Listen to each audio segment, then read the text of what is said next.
Go. So before we add another move here, I want to go back over this wrist break idea here.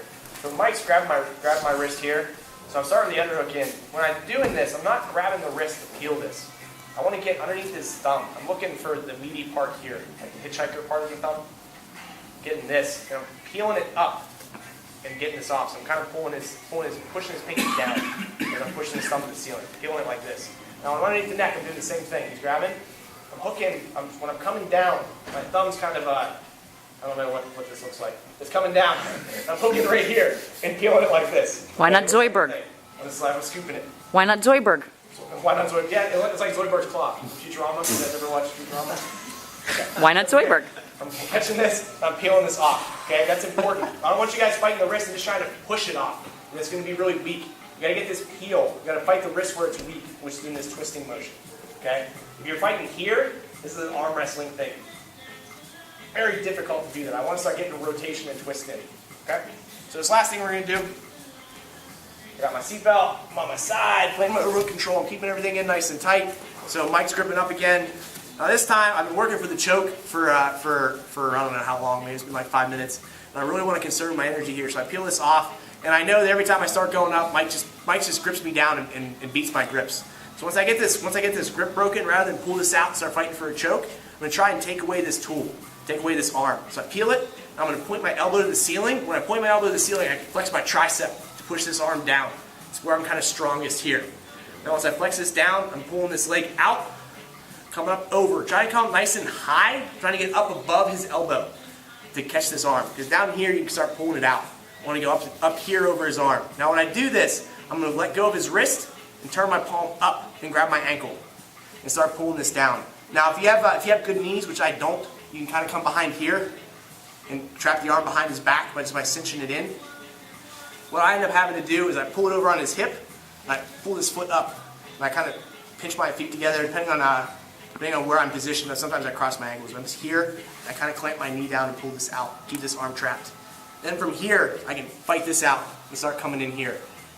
In this situation, if Mike's really tucking his chin, I can't get underneath, I can start grabbing the head and pulling it up and coming in because I got this arm out of the way. This is what I'm talking about when we first started looking at back control. I said this top hook is kind of a free hook, kind of a free agent. You can use it as a troubleshooting tool. And this is when it really comes in handy. You start using it to bust grips up.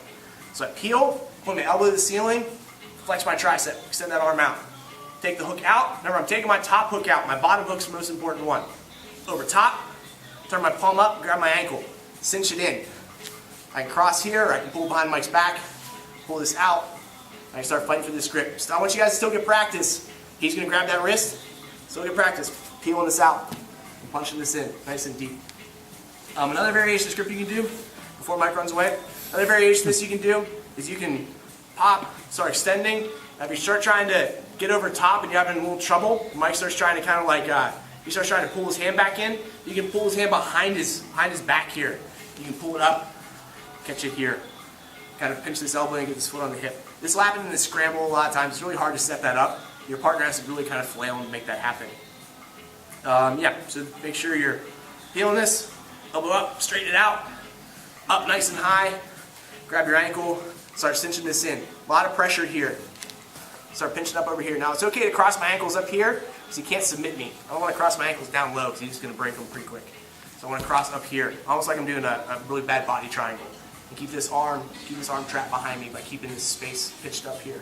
The last note I want to make about this rear naked choke fight here, if you ever feel yourself feeling like you're going and squeezing really hard to get something in, relax, go back to your seatbelt. Okay, if you're not that close to the choke, don't burn your arms out because this is going to be a bit of a waiting game. To take some patience. So you're going to have to do that, all your back maintenance stuff where Mike's kind of bridging up on top of me. I'm flipping it over. Maybe the choke opens up there. Maybe it doesn't. Maybe he blocks that hook again. Maybe it opens up here. You got to be patient with that hook game, with this back control game, because you can burn your arms out real quick. It's like in a video game where you have like a limited stamina bar. Once it's gone, it's gone. Those arms will be jello. And then when a good opportunity finally comes up, you're not going to be able to finish it because you don't have enough energy to get in and get your squeeze. So conserve your energy and play smart. Don't blow yourself out real quick. Cool? Let's choke shell a little bit and we'll roll.